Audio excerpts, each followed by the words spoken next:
उनका लंबा राजनीतिक अनुभव है।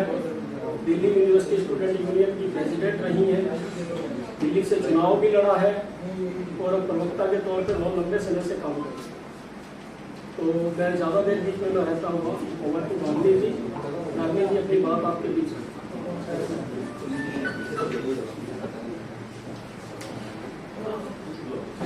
नमस्कार।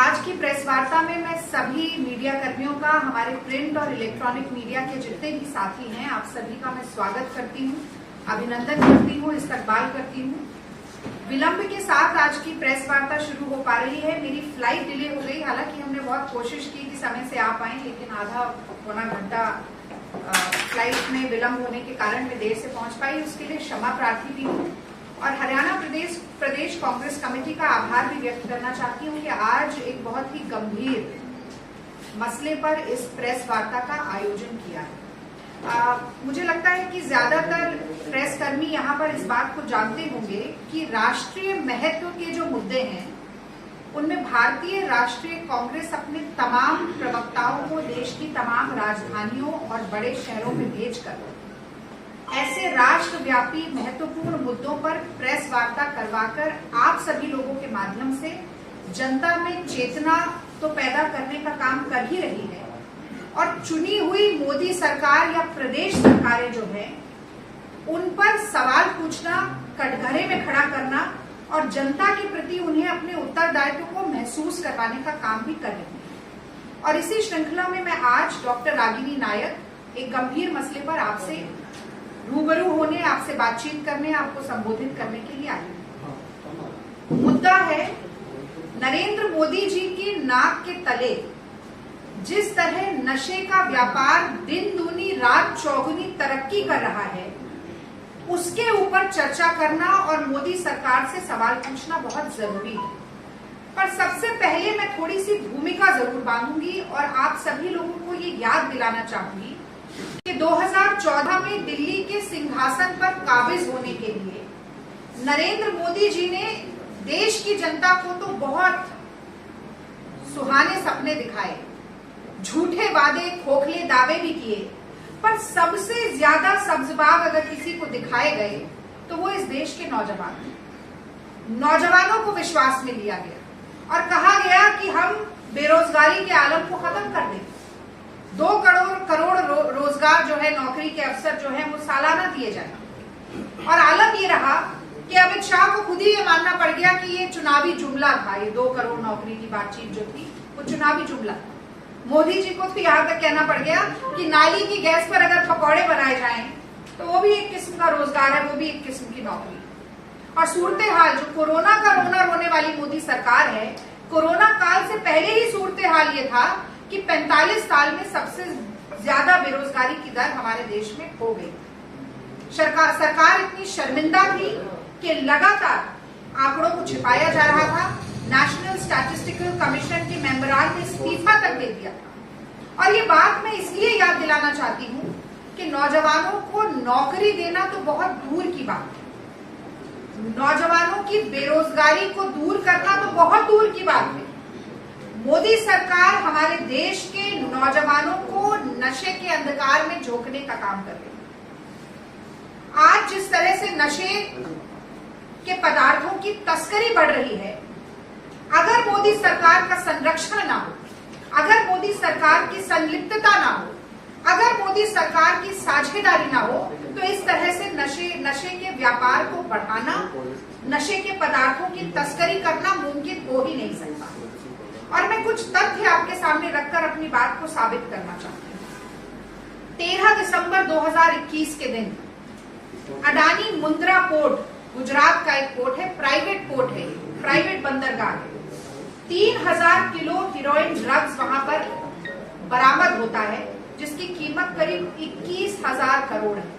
अब आप सोचिएगा कि जब कांग्रेस पार्टी ने कहा कि कोरोना से जो लोग मृत्यु को प्राप्त हुए हैं उनके परिवारजनों को 4 लाख रुपए का मुआवजा दीजिए, तो मोदी सरकार ने कहा पैसा नहीं। यहाँ पर 21,000 करोड़ रुपए के ड्रग्स सर्कुलेट होते हैं, स्मगल होते हैं। कहां से होते हैं? गुजरात से होते हैं।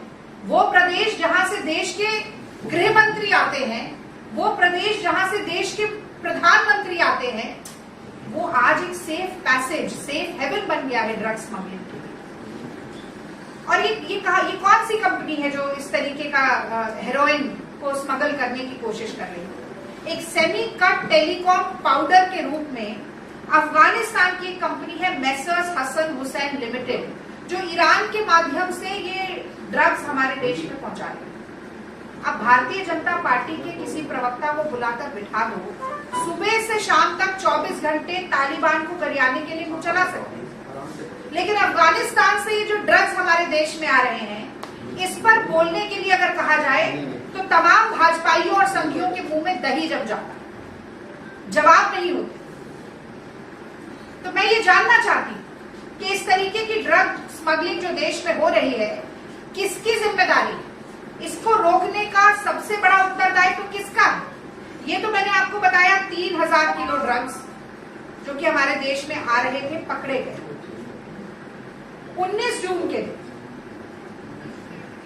9 जून के दिन 1,75,000 करोड़ की कीमत के ड्रग्स, यानी 25,000 किलो हेरोइन, उसी अफगानी कंपनी, वही पोर्ट, उसी माध्यम से हमारे देश में आ चुकी और पकड़ी नहीं गई। यानी कि ये हेरोइन आज भी हमारे देश के बाजारों में है, ये हमारे देश के युवाओं की नसों में शायद जहर के रूप में दौड़ रही है। हमारे देश, ये कहा जाता है कि जो आज का नौजवान है वो कल का निर्माता है देश का, भविष्य निर्माता है देश का। तो देश के भविष्य को अंधकार में झोंकने के लिए ये ड्रग्स और इससे अर्जित किया हुआ, इससे कमाया हुआ पैसा जो है वो आज सर्कुलेशन है। और ये मत भूलिए, प्रेस बंधुओं को इस बात पर खास तौर से ध्यान देना चाहिए कि अगर इस ड्रग स्मगलिंग के तस्करी के तार अफगानिस्तान से जुड़े, पाकिस्तान से जुड़े, तो ये सारा पैसा क्या आतंकी गतिविधियों को फंड करने के लिए इस्तेमाल नहीं हो रहा होगा? क्या ये राष्ट्रीय सुरक्षा का मसला नहीं बन जाता है? तो नरेंद्र मोदी जी जो मीडिया के सामने 56 इंच के सीने की बात करते हैं और लाल आंख दिखाने की बात करते हैं और छद्म राष्ट्रवाद पर वोट मांगने की बात करते हैं, वो इस तरीके की आतंकी गतिविधि की फंडिंग जो ड्रग्स के पैसे से हो रही है, जिसके तार अफगानिस्तान से जुड़े हुए हैं, उसके ऊपर खामोश हो जाते हैं। और ये मत भूलिएगा, ये कहा जाता है कि खामोशी का मतलब हाँ होता है। मौन जो है वो स्वीकृति की, सहमति की तरफ इशारा करता है। एक छोटी सी टाइमलाइन भी मैं आपको बताना चाहती हूँ। ये सिर्फ 2 कोई आइसोलेटेड केस नहीं, पिछले 5-7 साल में ड्रग्स की स्मगलिंग के मामले भी बढ़े हैं और ये भी पता चलता है कि गुजरात को एक सेफ हेवन की तरह यूज किया जा रहा है। तो जुलाई 2017 की बात है, इंडियन कोस्ट गार्ड 3500 करोड़ की कीमत के ड्रग्स को बरामद करता है, 1500 किलो ड्रग्स, जो कि गुजरात के बंदरगाह से ही एक मर्चेंट वेसल में पकड़े जाते हैं। बंदरगाह गुजरात ही है। ड्रग स्मगलिंग करते हुए जुलाई 2017 मोदी सरकार के आने के कुछ साल बाद से ये मसला शुरू हो गया।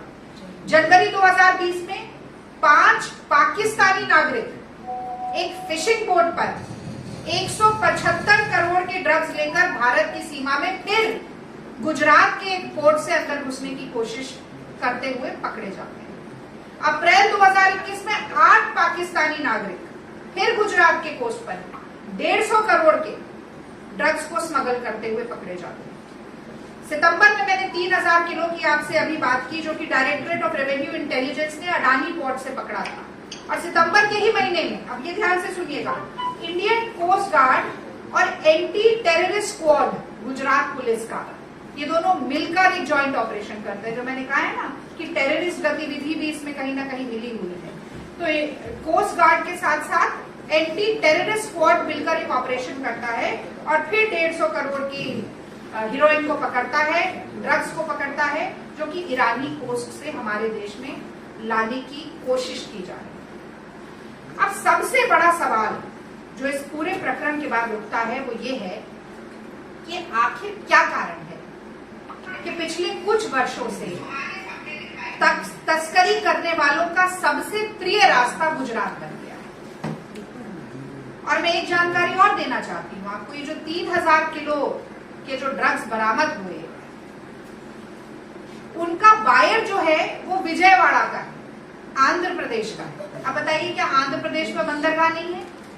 क्या उसके आसपास के जो प्रदेश हैं, तमिलनाडु ले लीजिए, उड़ीसा ले लीजिए, क्या वहां पर बंदरगाह नहीं है? लेकिन उन बंदरगाह से तो लाने की कोशिश नहीं की गई।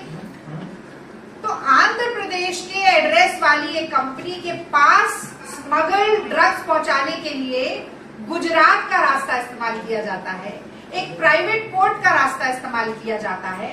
वो प्राइवेट पोर्ट जो मोदी जी के चंद मित्रों वाला पोर्ट है, अडानी पोर्ट है, एक प्राइवेट पोर्ट है। तो क्या कारण है मोदी जी, आप कृपया बताइए कि अडानी जी के पोर्ट को तस्कर सबसे महफूज जगह मानते हैं, सुरक्षित महसूस करते हैं, उन्हें लगता है कि ये सारे स्मगल्ड ड्रग्स जो हैं आसानी से उस पोर्ट से आ सकते हैं। इसका जवाब जनता के लिए और नौजवानों के लिए देना पड़ेगा। अब एक तथ्य मैं और आपके सामने रखना चाहती हूँ। नारकोटिक्स कंट्रोल ब्यूरो जो सबसे ज्यादा तहकीकात करता है, तफ्तीश करता है स्मगलिंग के मामलों में, ड्रग तस्करी के मामलों में, उसका जो पूर्णकालिक महानिदेशक है वो पद 18 महीने से खाली पड़ा हुआ, कोई उस पर नियुक्ति ही नहीं है।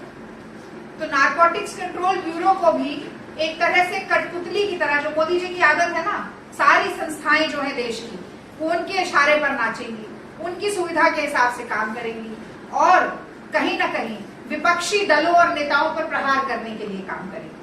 तो नारकोटिक्स कंट्रोल ब्यूरो को भी कहीं ना कहीं एक रिटेल पॉलिटिक्स का माध्यम बना दिया गया है।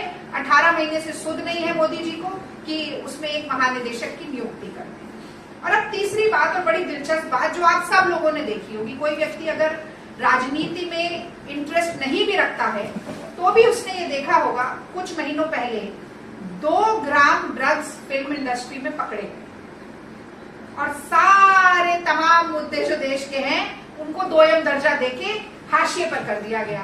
कोरोना की खबर नहीं, बेरोजगारी की खबर नहीं, महंगाई की खबर नहीं, फिल्म इंडस्ट्री में 2 ग्राम ड्रग कैसे मिला, पूरी फिल्म इंडस्ट्री को दागदार साबित कर दिया गया। यहाँ 3000 किलो ड्रग्स पकड़े जाते हैं और मुंह में दही जम जाता है। माफ कीजिएगा, मीडिया के साथी हमारे बैठे हुए हैं, लेकिन मैं समझती हूँ कि बहुत बड़ी जिम्मेदारी है। ऐसे मुद्दे पर सवालों का अकाल कभी नहीं पड़ना चाहिए, क्योंकि ये देश के नौजवानों से जुड़ा हुआ मुद्दा है। भारत आज दुनिया के सबसे नौजवान देशों में से है और अगर नौजवान पीढ़ी को नशे का लतियल बना दिया जाएगा तो देश का कोई भविष्य नहीं। एक तरफ मोदी जी 5 ट्रिलियन की इकोनॉमी बनाने की बात करते हैं, दूसरी तरफ 45 साल में सबसे ज्यादा बेरोजगारी होती है और मानसिक और शारीरिक रूप से हमारे देश के नौजवान की शक्ति कमजोर पड़ जाए, वो सवाल पूछना बंद कर दें। इसीलिए ड्रग का कारोबार लगातार बढ़ाया जा रहा है। मुझे लगता है ये बहुत ही शर्मिंदा करने वाली बात किसी भी सरकार के लिए होनी चाहिए। अब कुछ चीजें मैं जानना चाहती हूँ, आप कृपया ये अगर छपेगा, इलेक्ट्रॉनिक मीडिया दिखाएगा तो जवाब देने के लिए सरकार मजबूर होगी, क्योंकि लोकतंत्र के चौथे स्तंभ में बहुत ताकत होती है, मैं मानती हूँ। मेरे पिताजी भी पत्रकार थे, वो जनसत्ता अखबार में 27 साल उन्होंने काम किया और वो मुझे हमेशा कहते थे कि एक पत्रकार की कलम सिर्फ तब झुकती है जब वो लिखती है।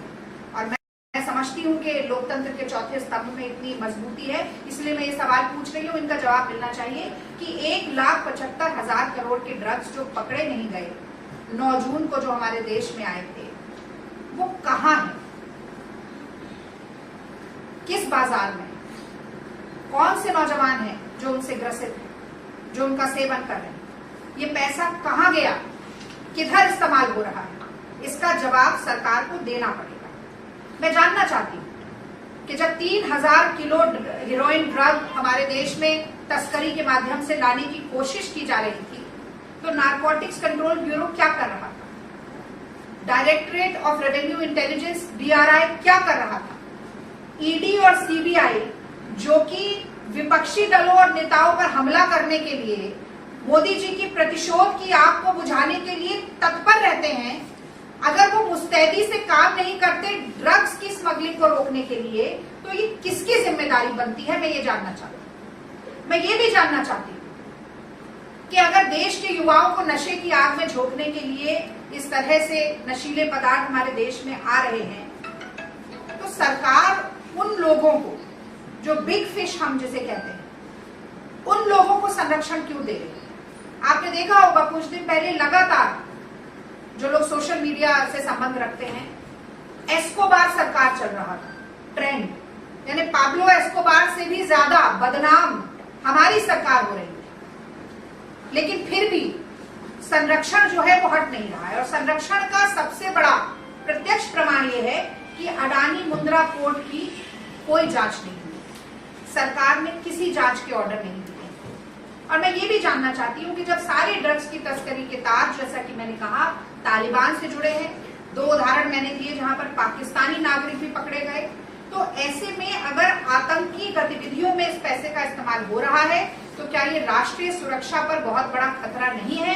इसका जवाब भी मोदी जी को देना चाहिए।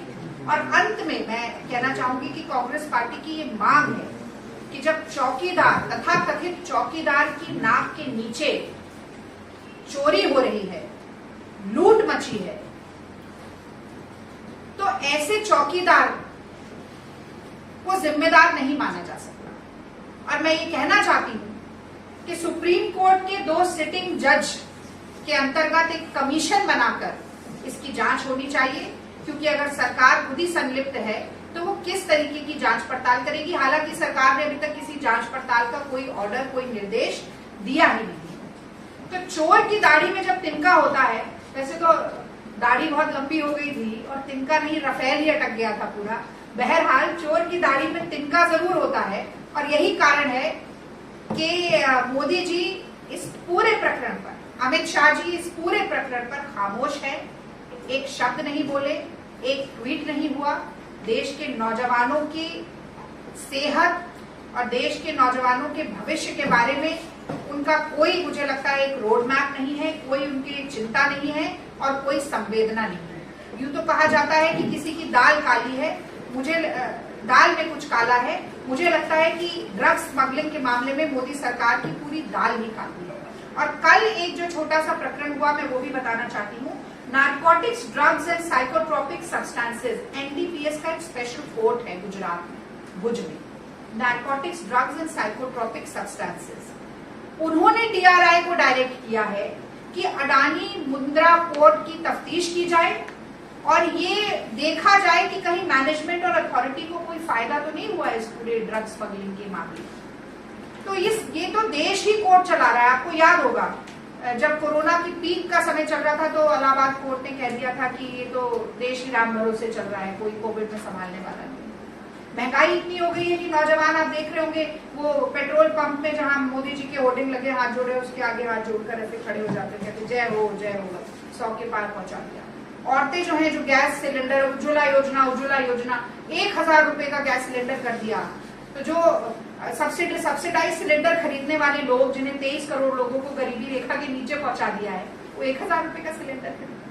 तो देश का मजाक बनाने वाले जो मोदी जी है, वो नौजवानों के भविष्य के लिए भी गंभीर नहीं है, ड्रग्स स्मगलिंग के मसले पर गंभीर नहीं है, कोर्ट का निर्देश जो है वो देश चला रहा है। और मोदी जी अपनी छवि चमकाने के लिए इधर उधर जा रहे हैं, पर अभी अमेरिका में जाके तो काफी फजीयत हो गई। विदेश में गांधी का पाठ पढ़ाना पड़ा।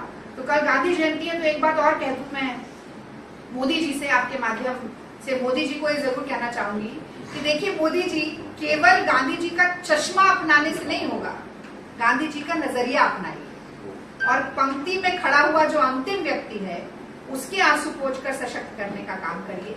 ये जहर फैलाने का काम ना करिए, मतलब नशे का जहर भी और जो वैमनस्य का जहर भी आप फैला रहे हैं देश की रगों में, उन दोनों को समाप्त करिए। आपने धैर्य से मेरी बात सुनी, इसके लिए बहुत बहुत धन्यवाद। यदि कोई सवाल है तो मैं जरूर जवाब। मैम, इतने स्कैम हो रहे हैं कि सभी चर्चाएं हो रही हैं, और आपके पास वकीलों की पूरी बैठनी है दिल्ली में, बड़े आमी तीनों के नीचे, बजाय सुप्रीम कोर्ट के जजेस से रोक की जांच करनी चाहिए। आप लोग सीधा ही पब्लिक इंटरेस्ट लिटिगेशन, क्योंकि इतनी जरूरी चीजें हैं, आप लोग वो क्यों नहीं करते? क्या चीज रोकती है कांग्रेस पार्टी? देखिए, मुझे लगता है कि because we people are just fed up after listening कि यार इस जज से जांच करवा दो, जज, why don't you approach judiciary directly when you I think you have asked a very pertinent and important question। पर आपको एक बात ये भी समझनी होगी कि भारतीय परिप्रेक्ष्य में या राजनीतिक परिप्रेक्ष्य में एक राजनीतिक लड़ाई जो धरातल की लड़ाई, what is more important, politics or life? आपने सवाल पूछा, मैं जवाब दे दूंगी, फिर आप क्वेश्चन ले लीजिएगा, क्योंकि हम दोनों बोलते रहेंगे तो फिर नहीं होगा। और एक लीगल बैटल है, लीगल बैटल तो आप सही कह रहे हैं, वो कभी भी लड़ी जा सकती है, उसके लिए कोर्ट को मूव किया जा सकता है, और ज्यादातर आजकल कोर्ट सुओ मोटो कॉग्निजेंस भी ले लेते हैं, सरकार की इतनी ज्यादा विफलताएं होती जा रही है। पर जो एक राजनीतिक पार्टी का धर्म है, और जो मैं समझती हूँ मीडिया का भी धर्म है, जो बात है, जो समस्या है, हम लीगली तो उसे लड़ लेंगे, लेकिन जनता के बीच में ये मुद्दे पहुंचे, वो समझें, और उसके बाद हमारी मंशा ये है कि सरकार अपना उत्तरदायित्व समझ के भी जांच का गठन करे, और कोर्ट भी वो करे, कोर्ट को मूव किया जा सकता है, पर जनता की धरातल की लड़ाई तो उसके बीच में जाकर ही लड़ी जाएगी ना। पॉलिटिक्स ऑफ परसेप्शन भी है, और उसके बाद रिस्पॉन्सिबिलिटी के साथ मुझे लगता है ये सारी चीजें जब एकजुट होती हैं तब कोई बड़ा बदलाव आता है। वरना आप देखिए कि लीगल अवेयरनेस, आप कहेंगे कि कोर्ट में जाके लड़ाई लड़ लीजिए, कोर्ट के भी डिसीजंस किस तरीके के आ रहे हैं, आप ये जरूर बात देख रहे होंगे, आपके भी संज्ञान में होगी। हम भी ये चाहते हैं कि बेहतर से बेहतर निर्णय जनता के लिए हो सके, लेकिन राजनीतिक दल के तौर पे जो हमारी जिम्मेदारी है उसको पूरा करते हुए मीडिया से भी बात करेंगे, जो हमें लगता है कि लीगली भी होना चाहिए उसकी भी डिमांड करेंगे, सड़क से लेकर सदन तक या संसद तक हम इस मुद्दे को उठाएंगे भी, जागरूकता भी फैलाएंगे। राजनीतिक लड़ाई अपनी जगह है और कानूनी लड़ाई अपनी जगह। एनडीपीएस का जो आपने बताया कि उन्होंने डायरेक्ट किया है एनआरआई को, डीआरआई को, उसमें दस्तावेजी प्रूफ कोई है या कि आप अखबारों की कोई खबर के आधार पर कह रहे हो? नहीं, ये डायरेक्ट जो किया है वो तो आप देखिए कि ये तो पूरे देश में ये खबर है कि ये डायरेक्ट किया गया है, और अगर डायरेक्ट किया गया है तो इसका मतलब है कि सरकार कुछ नहीं कर रही है, इसलिए कोर्ट को ये मूव करना पड़ रहा है। और कोर्ट अपने आप डायरेक्ट कैसे करेगा? अगर एक प्राइमा फेसाई सॉलिड केस नहीं बनता है तो कोर्ट ये डायरेक्शन दे ही नहीं सकता। और कोर्ट किसे डायरेक्ट कर रहा है? कोर्ट तो सरकार को ही डायरेक्ट कर रहा है ना इन्वेस्टिगेशन करने के लिए, कि वो मुंद्रा अडानी पोर्ट में किसी तरीके का कोई बेनिफिट, कोई गेन अगर अथॉरिटीज या मैनेजमेंट को हुआ है तो वो पता लगाया जाए। पर इसमें बड़ा सवाल जो मैंने जिस तरीके से आपके सामने रखा कि सरकार की पहली जिम्मेदारी बनती है। अब हो सकता है कि सरकार अगर इसका संज्ञान लेती तो कोर्ट को एक अपने कॉग्निजेंस में लेकर ये डायरेक्शन ना देना पड़ता, लेकिन मोदी जी ने जो मोदी जी को असुविधाजनक लगता है उसके बारे में तो बात ही नहीं होती। उसको कहते हैं कि just brushes it under the carpet. और कहीं ना कहीं दुख के साथ मुझे कहना पड़ता है कि मीडिया भी उन चीजों का संज्ञान कम लेती है। मैं तो खुद प्रवक्ता हूँ, रोज टेलीविजन पर डिबेट करती हूँ, एक भी डिबेट इतने बड़े मसले पर किसी टेलीविजन चैनल ने नहीं रखा, कोई इस पर बातचीत नहीं।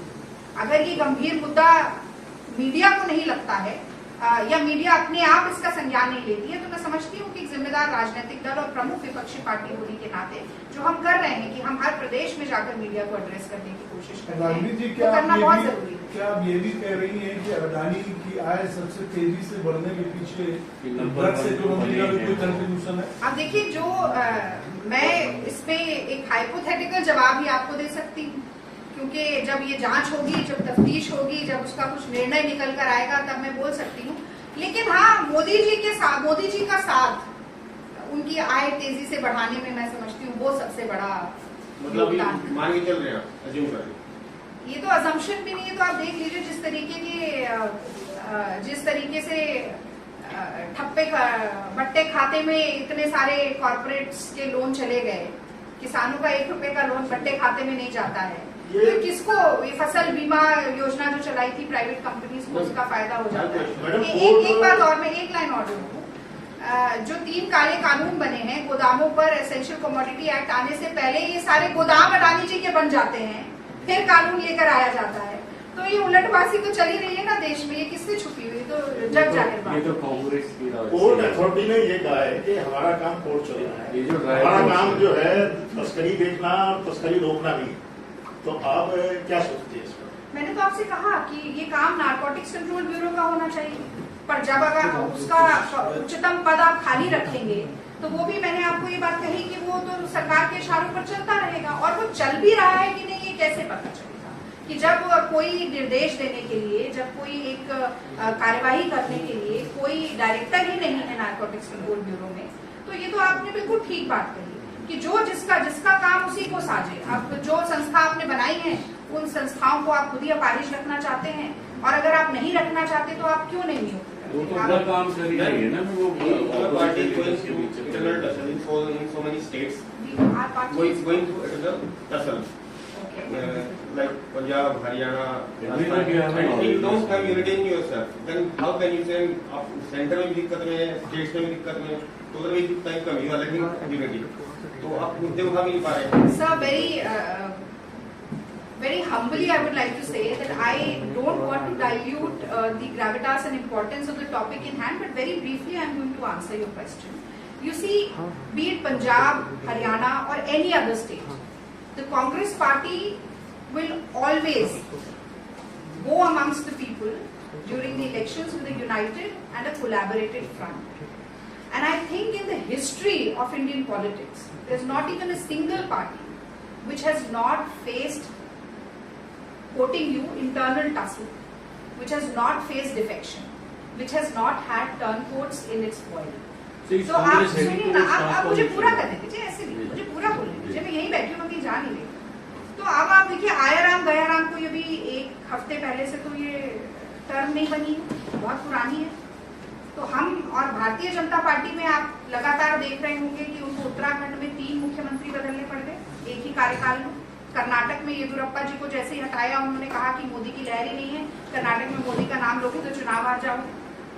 उत्तर प्रदेश में सबसे बड़ा उदाहरण है, जहां पर मुख्यमंत्री की प्रधानमंत्री से नहीं बनती, उप मुख्यमंत्रियों की मुख्यमंत्री से नहीं बनती, जो विधायक हैं वो सदन में अपने ही मुख्यमंत्री के खिलाफ धरना देते हैं, जो सांसद हैं वो लिखित तौर पर अपनी केंद्र की सरकार को लिखकर भेजते हैं कि कोरोना काल में बहुत खराब काम किया है योगी सरकार ने, और जो तथाकथित ओजस्वी मुख्यमंत्री हैं उत्तर प्रदेश के, उनको झूठा इश्तेहार लगाना पड़ता है।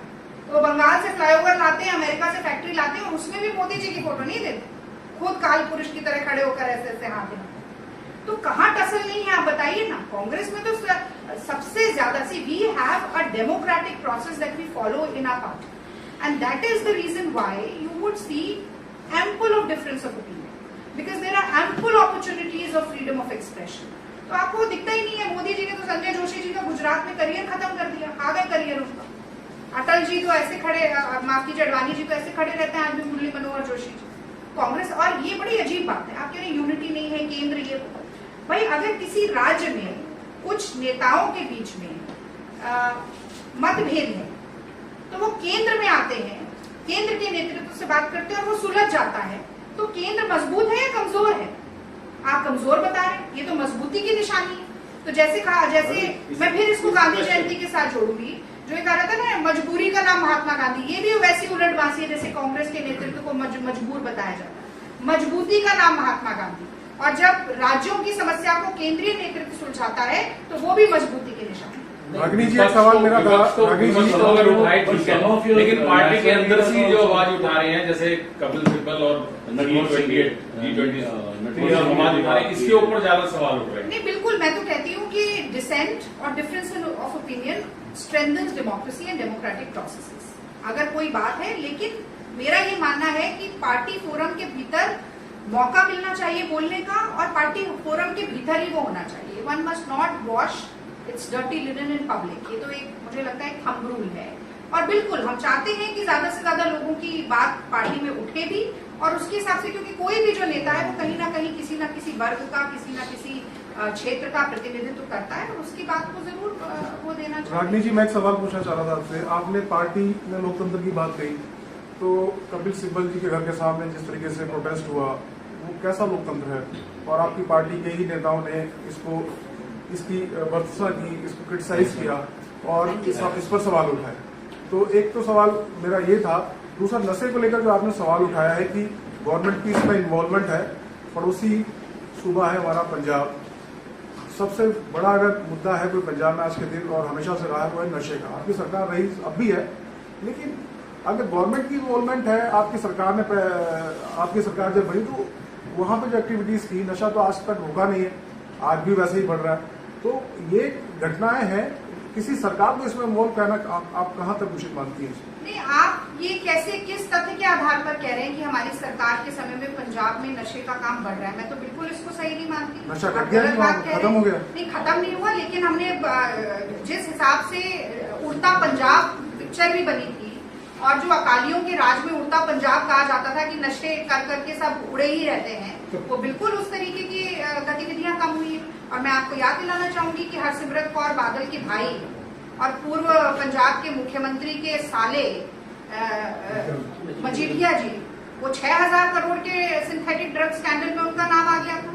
तो मुझे तो नहीं लगता, मुझे लगता है कि कांग्रेस पार्टी चाहे पंजाब में हो चाहे देश में हो, नशा विरोधी हमेशा हमारी गतिविधियां रही हैं। हमने उस पर सवाल उठाया है, सरकारों को कटघरे में खड़ा किया है और अपनी सरकार के चलते नशे की रोकथाम में बहुत अच्छा काम करके दिखाया। लेकिन मजीठिया के खिलाफ कोई कार्रवाई भी तो नहीं करी ना सरकार ने।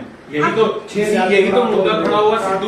सिद्धू जो बात बोल रहे हैं वो यही तो कह रहे हैं कि कैप्टन अमरिंदर सिंह की सांठगांठ रही है बादलों के साथ। अब देखिए ये किसकी सांठगांठ रही है नहीं रही है, मैं तो आपसे एक बात ही कहना चाहती हूँ कि आज का जो हमारा ऐसे में बहुत सारे उदाहरण दे सकती हूँ, पंजाब में से भी और पुराने भी, जहां पर इस तरीके की स्मगलिंग हुई है। लेकिन आज ये जो एक केंद्रीय मुद्दा है और बहुत बड़ा मुद्दा है कि लगातार ये ड्रग्स को स्मगल करके देश में लाया जा रहा है, एक ही पोर्ट से लाया जा रहा है, उसी राज्य से लाया जा रहा है जहां से गृह मंत्री हैं, प्रधानमंत्री हैं, और उसी पोर्ट से लाया जा रहा है जो प्रधानमंत्री जी के मित्र हैं।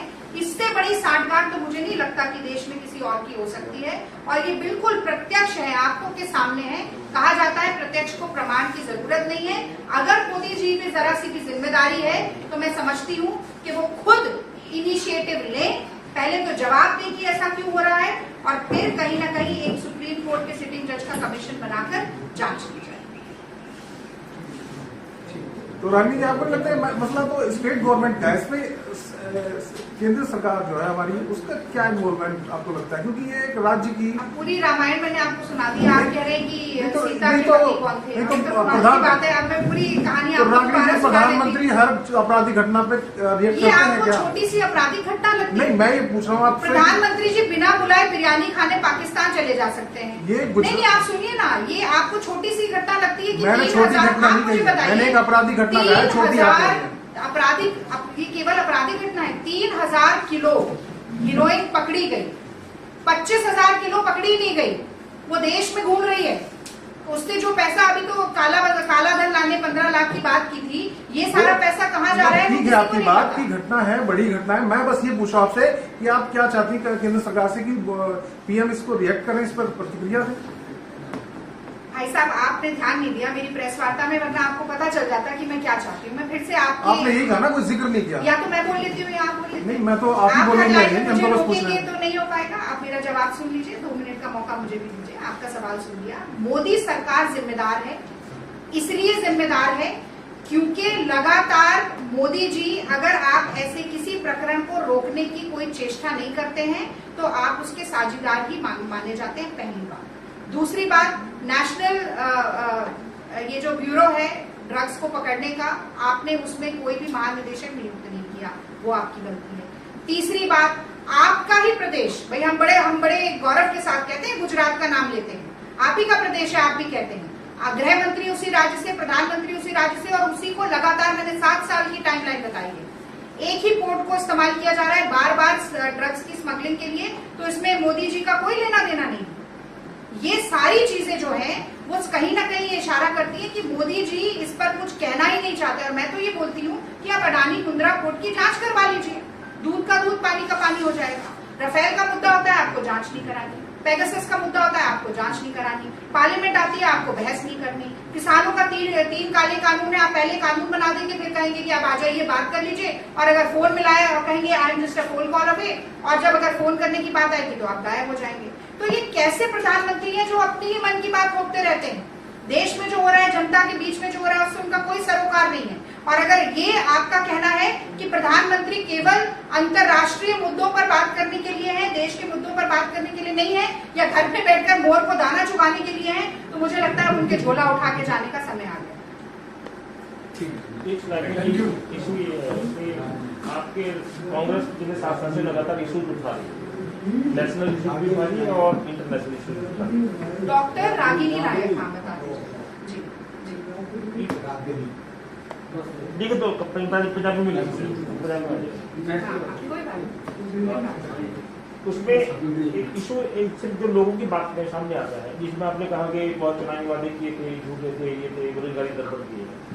2019 का चुनाव उनके जीतने के पीछे क्या कर पाते हैं कांग्रेस? अगर ये वो झूठे ही बोल रहे हैं, ये सब झूठ है, कुछ नहीं कर पा रहे हैं, तो इसके पीछे कहाँ हम जो मतलब कांग्रेस जो लोग हैं वो लोगों को नहीं बता रहे हैं कि इस सच्चाई को क्या है, इसको क्या मानते हैं? सर, किसी भी हार और जीत का कोई एक कारण नहीं एक तो जनमत ही माना जाता है ना। मल्टीपल कारण है। और देखिए, जनता अगर मतादेश के माध्यम से किसी को चुनती है तो वो तो सराखों पर आपको लेना पड़ता है, उसका मीट मेट निकालना, उसमें कांग्रेस की कुछ कमियां रही होंगी। और मोदी जी का एक जो भावनात्मक एजेंडा रहता है, एक इमोटिव इश्यूज पर खेलना, वो कभी नीच शब्द को घुमा फिराकर अपने तरफ कर लेते हैं, अपने फेवर की हवा बना देते हैं, कभी वो कम्युनल पॉलिटिक्स का उनका एक कार्ड रहता है, कभी वो कुछ। और ये तो मानना पड़ेगा कि वो जो झूठ भी बोलते हैं बड़े सलीके के साथ बोलते हैं कि वो उस वक्त तो सच लग जाता है। पर पिछले 3-4 सालों में जैसा आपने देखा कि जो नौजवान है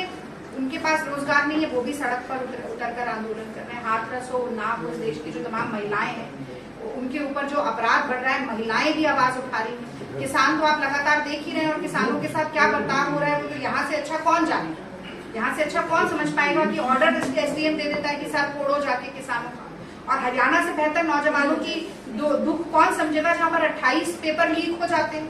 तो मतलब ये सारी चीजें जो हैं, और खासतौर से महंगाई तो वो कहा जाता है ना कि गाना था, महंगाई डायन खाए जात है, सखी सैया तो खूब ही कमात है।